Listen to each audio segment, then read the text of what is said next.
अस्सलाम वालेकुम। उम्मीद करती हूँ आप सब खैर आफियत से होंगे। दुआ के साथ वीडियो स्टार्ट करते हैं कि अल्लाह सुब्हान व तआला हम सबको अमन, ईमान और सलामती वाली ज़िंदगी अता करें। आमीन सुम्मा आमीन। आज की वीडियो बहुत ही इंफॉर्मेटिव है, इसको कंप्लीट देखिएगा। आज मैं आपको हेयर सीरम बनाना सिखाऊंगी। जो रेमेडी आज मैं यूज़ कर रही हूँ इंतहाई लो कास्ट है, लेकिन इसके बेनिफिट्स इंशाल्लाह आपको 100% मिलेंगे। जितने भी मैं इसमें इंग्रेडिएंट्स यूज़ कर रही हूँ मोस्टली आपके घर में मौजूद होंगे। एलोवेरा जेल इसमें यूज़ होगी, प्याज, अदरक, अर्के गुलाब और कड़ी पत्ता। ये सब ही बालों के लिए बहुत अच्छे हैं। अगर इंडिविजुअली मैं इन सब की अफादियत आपको बताने लगूंगी तो ये वीडियो बहुत छोटी पड़ जाएगी। अगर आपके हेयर बहुत कमज़ोर हैं या फिर उनकी लेंथ नहीं बढ़ रही, वॉल्यूम नहीं है, यानी बहुत आपके बाल कम हो रहे हैं, गंजपन का आप शिकार हो रहे हैं, तो इंशाल्लाह ताला 100% आपको इस रेमेडी से अफाका होगा। आपने बस इसको रेगुलर यूज़ करना है। जो क्वांटिटी जिस तरह से मैं आपको बता रही हूँ उस तरह से आपने इसको अप्लाई करना है। मैं थोड़ी ज़्यादा क्वांटिटी में बना रही हूँ क्योंकि मुझे 2 से 3 लोगों के लिए बनाना था, लेकिन आपकी आसानी के लिए मैंने वीडियो में मेंशन कर दी है एग्जैक्ट क्वांटिटी। आप उसी रेशो का ख्याल रखते हुए बनाइएगा। किसी भी चीज़ को चाहे वो बेनिफिशियल भी हो लेकिन उसका एक्सेस इस्तेमाल अच्छा नहीं है। हर चीज़ इत्तदाल के साथ इस्तेमाल की जाए मुनासिब मिकदार में, तो वो हमें ज़्यादा बेनिफिट देती है।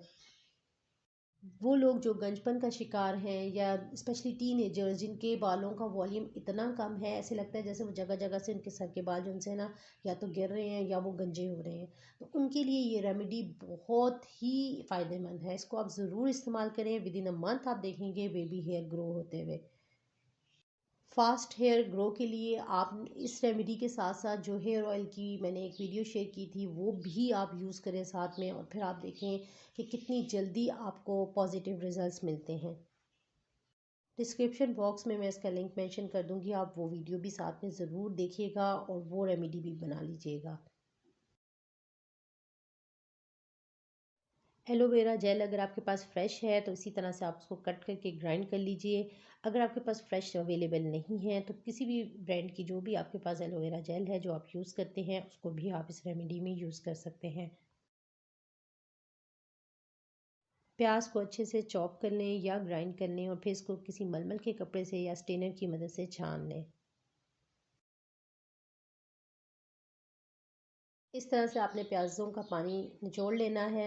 अच्छा, प्याज इसमें कोशिश कीजिएगा अगर आपके पास डार्क कलर पर्पल कलर के प्याज हैं तो आप वो यूज़ करें, लेकिन अगर नहीं है तब भी आप जो भी प्याज अवेलेबल आपके घर में है आप उनको यूज़ कर सकते हैं। मीडिया आपने जब बनानी है उसी वक्त आपने इसको यूज़ करना है, यानी कि अपने बालों पर उसी वक्त अप्लाई करना है। मैं आपको बिल्कुल भी रिकमेंड नहीं करूँगी कि अदरक और प्याज वाली कोई भी रेमेडी जब भी आप बनाएं उसको फ्रिज में हफ्ता हफ्ता रखें और फिर इस्तेमाल करें। कभी भी ऐसा मत कीजिएगा। हमें इसको फ्रेश ही यूज़ करना है। प्याज और अदरक को आपने फ्रेश ही यूज़ करना है, तभी आपको इसके पॉजिटिव रिजल्ट्स मिलेंगे। अदरक को अच्छे से आपने कूट लेना है। इसमें तकरीबन 1 टेबल स्पून आपने रोज़ वाटर ऐड करना है ताकि अदरक का अर्क अच्छे से निकल जाए। और दूसरा, रोज़ वाटर की खुशबू के लिए भी मैंने इसमें प्याज़ों में भी थोड़ा सा रोज़ वाटर ऐड किया। अगर आप को ग्राइंड करते हुए श्योर हो तो आप उसमें रोज़ वाटर 1 से 1.5 टेबल स्पून ऐड कर सकती हैं। रेमेडी में आपने सिंपल वाटर यूज़ नहीं करना, आपने रोज़ वाटर यूज़ करना है। रोज़ वाटर यूज़ करने की यहाँ पर 3 रीज़न्स हैं। एक तो फ्रेगरेंस के लिए मैंने इसे यूज़ किया है, दूसरा ये बालों के लिए बहुत अच्छा होता है, नो डाउट। और थर्ड जो है वो रीज़न ये थी कि जब हम प्याज और अदरक का एक्सट्रैक्ट निकाल कर उसको यूज़ करते हैं तो डायरेक्ट हम कभी भी यूज़ नहीं करते, उसमें हम कोई ऐसी चीज़ यूज़ करते हैं जो उसकी इचिंग को कंट्रोल कर सके।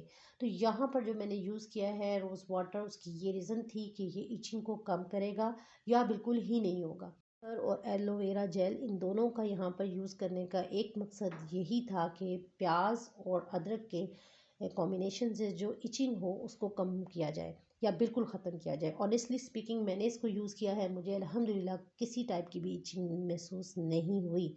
लेकिन सबकी स्किन टोन एक जैसी नहीं होती। हो सकता है किसी को थोड़ी बहुत इचिंग हो सकता है किसी को ज़्यादा हो। इसलिए ये रेमेडी यूज़ करने से पहले, मतलब बनाने के बाद, आप थोड़ा सा अपने हेड पर किसी एक पार्ट पर आप उसको यूज़ करके चेक कर लीजिएगा और उसके बाद आप अपने बालों पर अप्लाई कीजिएगा। करी पत्ता को आपने किस तरह से यूज़ करना है, थोड़े से वाटर के साथ अच्छे से आपने उनको बॉयल करना है। जब 1 से 2 टेबलस्पून्स रह जाएँगे तो आपने फ्लेम ऑफ कर देनी है। नॉर्मल रूम टेम्परेचर पर जब वो आ जाए तो फिर आपने उसको ऐड कर देना है।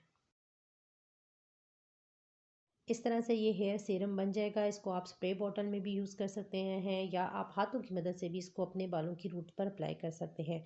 इसमें हमने सब चीज़ों को ऐड किया है, एलोवेरा जेल, रोज़ वाटर, इसके अलावा करी लीव्स का जो हमने वाटर बनाया था वो ऐड किया है, और प्याज और जो अदरक था उसका जो हमने एक्सट्रैक्ट निकाला वो ऐड किया है। यानी सब चीज़ों को आपने ऐड कर देना है। 20 से 25 मिनट के लिए आप इसको बालों पर लगा रहने दें। उसके बाद किसी अच्छे से शैम्पू से अपने बालों को वॉश कर लीजिएगा। वीडियो आपको अच्छी लगे तो इसको लाइक, शेयर और सब्सक्राइब करना ना भूलिएगा। अपनी दुआओं में याद रखिएगा। नेक्स्ट वीडियो तक के लिए अल्लाह हाफ़िज़।